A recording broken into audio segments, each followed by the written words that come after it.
All right, let's go to the Buyers Barricade guest line, and brought to you by AA Best Bail Bonds is the head coach of your Dallas Cowboys. Mr. Brian Schottenheimer joins us on the show. Coach, how are you this morning? Howdy, Coach. What's up, guys? Happy Friday, man. Happy Friday. Big win for you guys. You got to be feeling good getting that. How did it feel getting that first one out of the way and to do it at home and in, I would say, at least a exciting fashion? What was the vibe in the locker room after the game? First win. It was great to do it here in AT&T Stadium with our fans there. We certainly made it a little bit more interesting than we wanted to, but I do think there's a lot you can draw upon from games like that. One of the messages to the guys after the loss in Philly was, we have to learn to win as a team, and we have to learn to find ways to win. And we had our chances against Philly, and we didn't do it. And I think there's a lot of great things you can draw upon, because we're going to be in those adverse situations like we were last week against the Giants at some point in the future, whether it's this week in Chicago, whether it's a couple weeks from now. And so I think we can draw upon that, go back to that, and say, hey, we've been here before. We know how to find ways to win. And so the juice was great, but again, it was one of 17, title opportunities that were afforded. And then so we got another great challenge this week. Talk about winning as a team. Your special teams has just been extraordinary. Aubrey, we can't say enough about. And talk about Turbin returning the kick. Looking at the position you find your team in when you're receiving a kick, what's the benefit of having a kicker that you're comfortable with from at least 64 yards out, and a kick returner that if they kick to can get the ball to the 40 at any given moment on a return kick? Shortened fields makes your life a whole lot easier, doesn't it?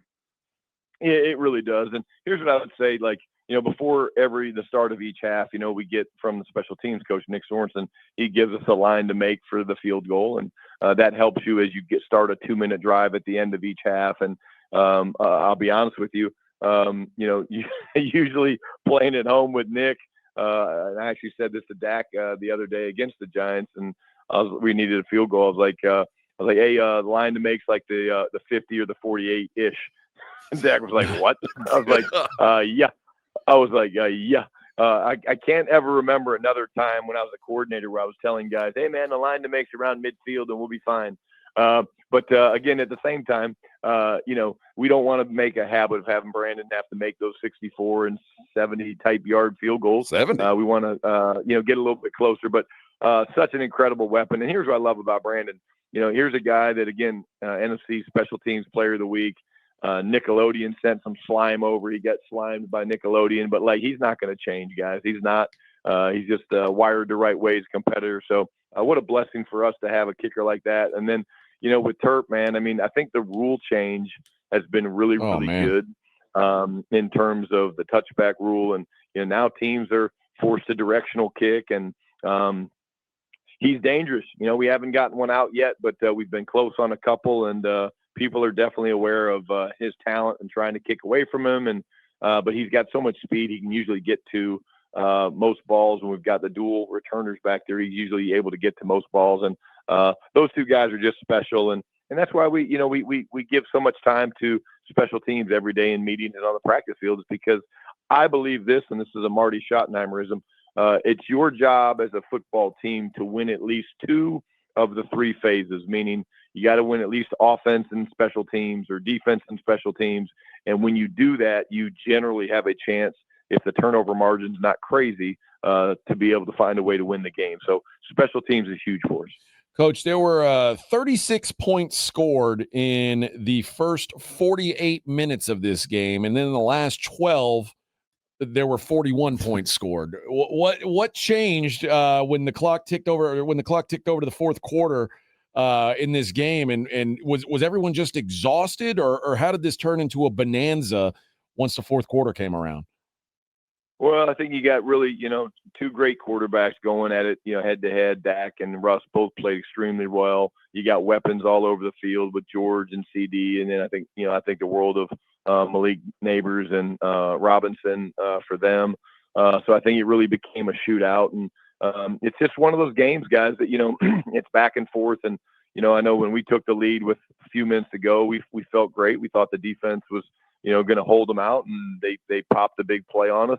But again, that's the adversity that we're talking about when those things happen. The defense is going to bail us out at some point this season, and probably on multiple occasions. So, we don't check up, and they gave up the big play. We had to go back out there and force overtime, and we did it. But what I love is look at what our defense did in overtime, guys. They got 2 stops. Mm-hmm. I've never been a part of 5 possessions before in my 26, 7 years coaching in the National Football League. I've never been a part of 5 possessions in overtime, and the defense stood up twice, and Donovan Wilson's interception was huge. Your running game is on par. We're running I'm looking at your rank, 127 yards a game. Javonte's got 151 on 33 attempts. You're going against a Bears team that gives up a few yards on the field. Without Cooper Beebe, talk about what the run game's going to look like, what you're attempting to do as you're trying to replace your center for a couple of weeks. Yeah, well, again, the run game is what kind of makes everything go for us. Part of our football mantra is owning the line of scrimmage, and Cooper Beebe's a great player, but again, we're very, very confident in Brock Hoffman and what he brings, and this guy's intensity and the way he plays the game is on par with what we want in terms of world-class competitors. But again, the one thing that I will share with the fans and you guys is, when I was, I love to study, staffs, and I love to study coaches. And so for the last, I'd say 4 or 5 years, I always had a staff depth chart that I would keep, in really up to date. And I'd talk to people over the summers and stuff and be, hey, tell me about people you don't know. Well, about 4 or 5 years ago, I heard about this guy named Clayton Adams, and he was a tight end coach in Indianapolis, and started tracking him a little bit and looking at his history. And then I met him and kind of watched the job he did with the tight ends in Indianapolis. And then he got hired as the offensive line coach in Arizona. And so my point is I really think that, Clayton Adams, our offensive coordinator, is just an incredible coach.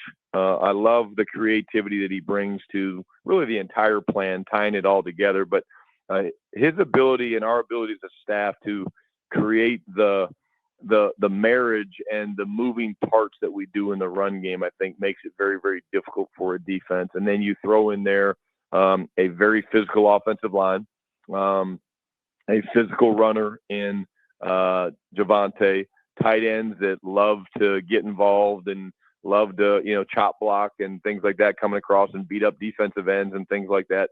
I think it's just a really good formula. We're going to be tested this week. I know what the numbers say. I get it. They have given up some explosives. But again, this is a good football team we're getting ready to go play. They've got good players on both sides of the line of scrimmage. Yeah, they're 0-2, but hey, man, this is the National Football League, and these guys will be a challenge for us, and it should be a heck of a football game. If you're a guy who keeps an eye on other people's staffs, then I'm guessing at some point you wrote down the name Ben Johnson. What do you think of Ben Johnson as a guy who's still not even 40 years old, a young guy who seems to be a very creative mind offensively? What do you think his ceiling is, and how long do you think it takes for him to get things rolling here in Chicago?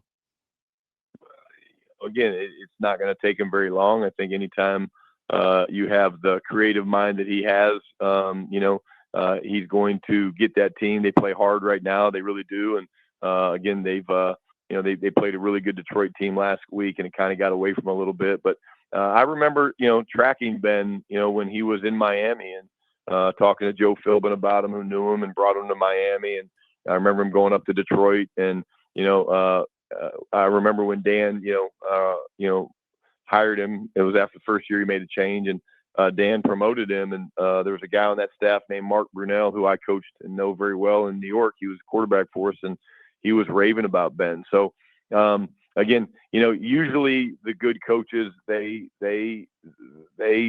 shoot up the ladder fast, and Ben's no different. Don't know Ben very well, spent a little bit of time with him, but certainly have a ton of respect for him. Should we be worried about your cornerbacks? Where's Trayvon Diggs health-wise?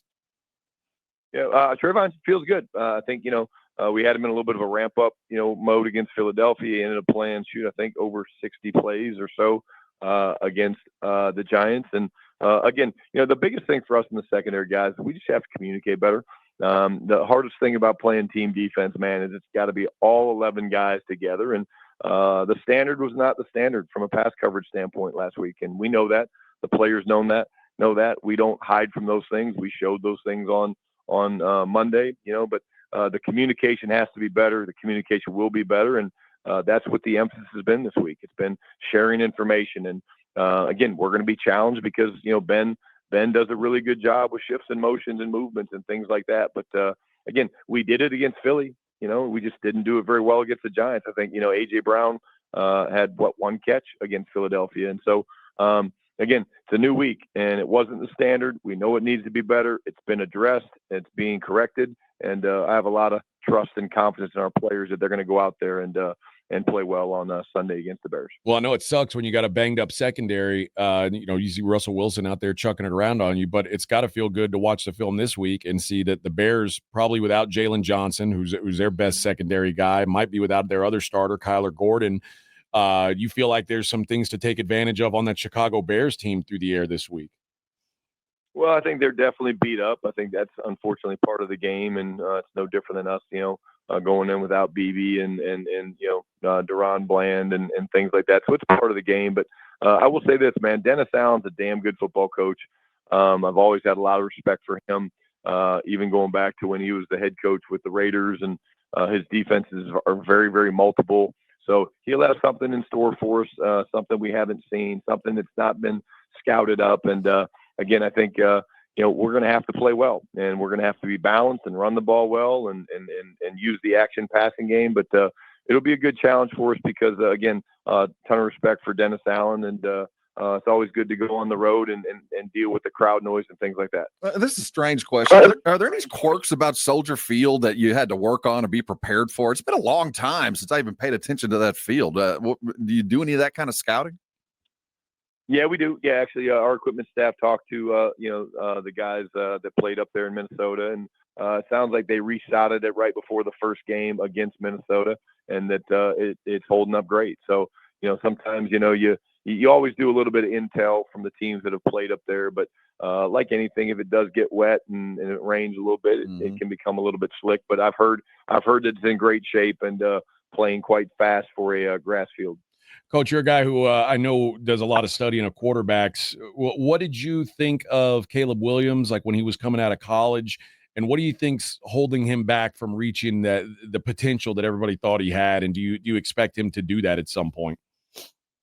Yeah, the answer is absolutely. Anytime you're the number one ranked player in the country as a high school player, and then you become the first overall pick in the draft, and you're a standout in college, generally it translates over. I would just say my opinion is the guy's arm talent is uncanny. He's got an incredible arm. He can make all the throws, velocity, touch, change arm angles. His ability to move and improvise, I think, is special because he can hurt you not just as a runner, but as a thrower. But he's a young quarterback, man. And it's the hardest position to play in all of sports. And now he's got year two. He's got a brand new system. I think what the Bears did good is they obviously have committed to Ben, and I think, sometimes these guys get forced to learn multiple systems, and that's hard, man. And again, I think the best thing that they've done is they've married, Caleb with a guy like Ben that will maximize him. And the answer to the initial question about will he ever become the player that they think is, I believe so, just because the talent's there. And I really do think that Ben and that staff will get the most out of him. And he's got weapons, guys. I mean, let's be honest. Oh, yeah. I mean, Rome's a great player. DJ's a great player. DeAndre Swift, what a great runner that is. And the cupboard is not bare up in there in Chicago. Like, again, this is a damn good football team. I know their record's 0-2, but they present a lot of problems with you really in all three phases. Well, let me ask you a follow-up to that, but I want to be clear, totally unrelated. This has nothing to do with Caleb Williams. But would you rather have an A-level talent quarterback who is less than coachable, or a B-level talent quarterback who's extremely coachable? What's your preference as a coach? I mean, I'm always going to bet on the talent. I am. That's just because I feel like my personality is the type that I can get the most out of them, and I can find a way to connect to those players and bring the most out of them and get them to know that I care about them as more than just football players, but as people. And so I'm never going to bypass the talent, man, because there's some things that these players do that I'm in awe of. And you're like, okay, I did not teach them how to do that. CeeDee Lamb makes some catches some days. I'm like, yep, never taught him how to do that, man. Well, you need to start taking credit, Coach. Yeah. Well, I mean, there's times I think about it. Yeah, we did a drill. Yeah, this one time we did a drill to handle that. That's not the case. So I would always go for the talent. Well, speaking of taking credit, your quarterback is on fire. He's playing as good as he has in the last several years, and we know who Dak is. But what has been different this year than maybe last or the year prior? Because he is really playing well right now. Well, I think there's a confidence to Dak's game right now, which is great to see. I think, the one advantage that I feel like that Dak and I both have with all the new hires and, new coaches is that we know each other, right? And so our ability to communicate, our ability to be on the same page is a little bit unique because we've been around each other for so long. I think that's important. But I just think his footwork right now has been really, really good. He's playing really firm on his back foot. He's playing with a base, which is something we've talked about when he's standing in the pocket. We don't want him straight-legged. We want his feet, about shoulder width apart, because, windows open and close so quick in this league. And I think he's doing a great job with that. And again, I just really think that, our ability to use him both, from under center and in the gun has been really good for him because the different protections and stuff we're using and moving the launch point and stuff like that, all the while tying it into the run game has made it to where he's just very, very comfortable and confident in what we're doing. And it doesn't hurt to have a couple studs out there on the outside and like in George and CD and Fergie, had a great week last week and Terp's a weapon and then turn around and hand the ball to Javonte Williams. So he's got a lot of weapons, which helps with the confidence as well. Coach, you had Jadeveon Clowney in Seattle in the building when you were up there. What do you think he brings to this team, and do you think he'll be bringing it this week? We got to get through today's practice before we finalize any of the roster decisions. And but I know he's working really hard to get out there. And what I love about him, he's a damn good football player. And he's not just a pass rusher. He's a guy that can junk up the run game because of his length and his ability to move and quickness and all that stuff. And but I love the fact that the first couple of days he's been here, he's really been doing a great job of diving into teaching some of the younger players. My first experience with him here was out there at Wednesday's practice right before stretch, and he was literally talking with Isaiah Land, one of our young rush players, and was just taking him. They were talking pass rush moves, and that's the kind of stage that Jadeveon's at in his career. He wants to win, he wants to help win, but he also wants to be able to give back. And to me, that's you're catching a guy at the exact right time when he wants to do that. All right, Coach, the big question about Chicago. You're headed up there. Are you when it comes to the pizza, are you a tavern style, the crunchy thin pizza? Real pizza, as we call it? Or do you like the deep dish pizza that almost is like a lasagna? First of all, I'm a pizza guy. Second of all, I don't think there's a right answer. But if you guys are going to put me on the spot on a Friday morning, what I would say to you is, if I'm in Chicago, baby, I'm going deep dish. I'm with you. I think Rob is against it, but I am. I'm a deep dish man. Come on, Rob. Come on, Rob. Nothing like a good bowl of lasagna. I'm not against it. You're just doing it wrong, sounds baby. Like you're against it. Yeah, I mean, meat lovers, deep dish, Chicago-style pizza, baby. That's hard to beat. Oh, and you're always full. If you eat that cracker thin, you're never going to get full. If you can't fold it, what's the point? You can't. I mean, you break it in half with that thin crust. If I have to take it with a bowl, I'm not eating pizza. It's like burnt pizza. I love it. Totino's. All right, Coach, we appreciate the time. Coach. And, hey, hopefully we're talking to you after a win again next week.